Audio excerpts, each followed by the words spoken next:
તો આગળ સમાચારમાં વાત કરીએ તો અમદાવાદથી સમાચાર સામે આવી રહ્યા છે। અમદાવાદમાં મજૂરના મોતનો મામલો સામે આવ્યો છે। બાંધકામ સમયે મજૂરના મોતનો મામલો। તો સાયન્સ સિટી કન્સ્ટ્રક્શન સાઇટ પર મજૂરનું મોત થયું હતું। તો કહી શકાય કે સાઇટ પર મંતવ્ય ન્યૂઝની ટીમ પહોંચી। તો મહત્વના સમાચાર, મંતવ્યની ટીમે પહોંચી ત્યારે એન્જિનિયરો ભાગતા નજરે પડ્યા અને સાયન્સ સિટી કન્સ્ટ્રક્શન સાઇટ પર મજૂરનું મોત થયું હતું। તો કહી શકાય કે ઘટના સ્થળે મંતવ્ય ન્યૂઝની ટીમ પહોંચી જ્યારે એન્જિનિયરો ભાગતા નજરે પડ્યા હતા। બાંધકામ સમયે મજૂરના મોતનો મામલો। સાયન્સ સિટી કન્સ્ટ્રક્શન સાઇટ પર મજૂરનું મોત થયું હતું। તો સાઇટ પર મંતવ્ય ન્યૂઝની ટીમ પહોંચી હતી। તો સમગ્ર મામલે કહી શકાય કે તપાસ હાથ ધરાશે। મંતવ્યની ટીમને જોઈ એન્જિનિયરો ભાગતા નજરે પડ્યા। તો સાયન્સ સિટી કન્સ્ટ્રક્શન સાઇટ પર મજૂરનું મોત થયું હતું। આ બિલ્ડરની બેદરકારી। તો અમદાવાદ ખાતે બાંધકામ સમયે મજૂરના મોતનો મામલો સામે આવ્યો। તો કહી શકાય સાયન્સ સિટી કન્સ્ટ્રક્શન સાઇટ પર મજૂરનું મોત થયું હતું। ઘટના સ્થળે મંતવ્ય ન્યૂઝની ટીમ પહોંચી, પરંતુ મંતવ્ય ન્યૂઝની ટીમ પહોંચતા જ એન્જિનિયરો ભાગતા નજરે પડ્યા।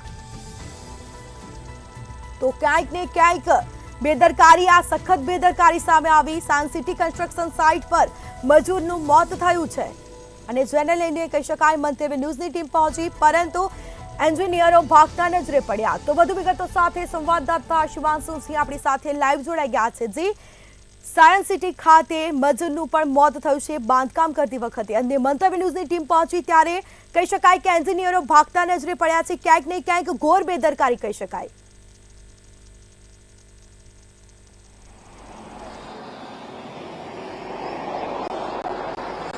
ये ચોક્કસ મતા કહી શકાય કે જે રીતે અમદાવાદ શહેરની અંદર મજદૂરોનો સિલસિલો યથાવત છે મોતનો, કારણ કે કન્સ્ટ્રક્શન સાઇટ ઉપર તેમને કોઈ પણ પ્રકારની સુવિધા આપવામાં આવતી નથી।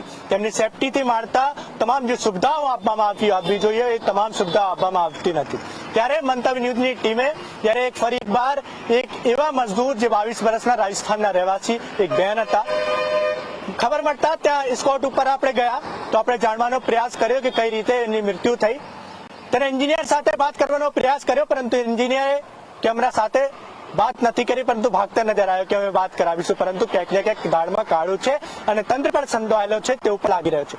આપને લાઈવ તસવીરો બતાવીશું કે આપ જોઈ શકો છો કે જે રીતે આ જ બિલ્ડિંગ છે જ્યાં બેન ત્યાં પટકાઈ। 30 તારીખની ઘટના છે, ગઈકાલે બેનની મોત થઈ અને સાથે આપને કહી શકાય કે યુકો બેંકની આ બિલ્ડિંગ છે, સાયન્સ સિટી ખાતેની એ તસવીરો છે કે આપ જોઈ શકો છો નેટની જે સ્થિતિ છે, સિમ્પલ નેટ છે, કોઈ મજદૂર નીચે પટકાય તો બચી નથી શકતા, તે મૃત્યુ જ પામે। કારણ કે કેમેરામેનને કહીશ કે આ સાઈડના દ્રશ્યો બતાવે। હાલ તો મંતવ્ય ન્યૂઝ પહોંચતા જ તંત્ર દ્વારા કામ તો બંધ કરી દેવામાં આવ્યો છે, પરંતુ સવાલ મોટો ત્યાં ઉભો થાય છે કે કામ બંધ કર્યાથી કશું થતું નથી। એ મજદૂરોને ન્યાય મળવો જોઈએ। એ મજદૂરોને ક્યાંક ને ક્યાંક ન્યાય એટલા માટે મળવો જોઈએ કારણ કે બહારથી આવતા મજદૂરો પોતાના પરિવાર ચલાવવા માટે તે નોકરી કરતા હોય છે, તે મજદૂરી કરતા હોય છે, તેમના જીવ જોખમમાં નાખીને પૈસા કમાવાના ના વિચારો, કારણ કે તે પણ માણસો છે। તમે 1000 રૂપિયામાં તેમના જીવ નથી ખરીદી શકતા અને તમે ખરીદવાના છો। યુકો બેંકની બિલ્ડિંગ બનતી હતી, કન્સ્ટ્રક્શન કામ ચાલતું હતું, કોન્ટ્રાક્ટર કોણ છે તે જવાબ આપવા માંગતા નથી અને સાથે કોન્ટ્રાક્ટરની આપણે કેબિન બતાવીશું। એ કેબિનમાં કોન્ટ્રાક્ટર ભાગતા નજર જોવા પડે।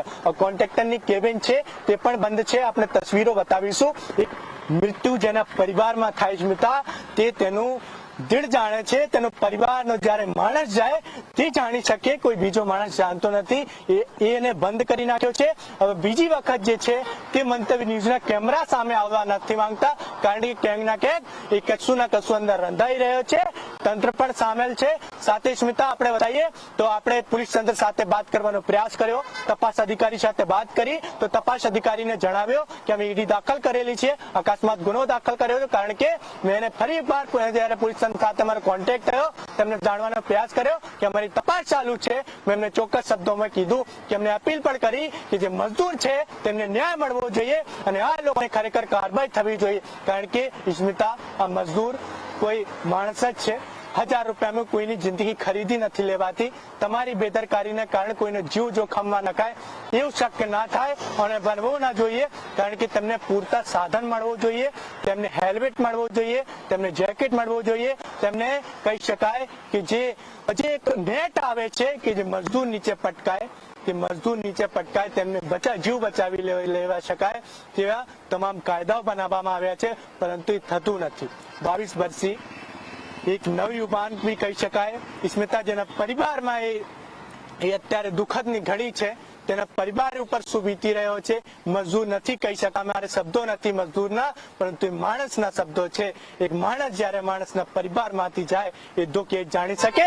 આ મોટા મોટા બિલ્ડરો ના જાણી શકે, મોટા મોટા બિલ્ડરો સાથે કરોડો રૂપિયા કમાતા જેવા માણસો ના જાણી શકે તેવું પણ કહી શકાય. ઇસ્મિતા આપણે ફરી તસવીર બતાવીશું કે આ તો મંતવ્ય ન્યૂઝની અહેવાલ થતા બંધ નથી જોતી. એ મજદૂરને ન્યાય મળવો જોઈએ, એ મજદૂરોને પૂરતી સુવિધા મળવો જોઈએ. એ મંતવ્ય ન્યૂઝની ખાસ અહેવાલ છે. જી શિવાંશુ, તમામ જાણકારી આપવા બદલ આપનો આભાર.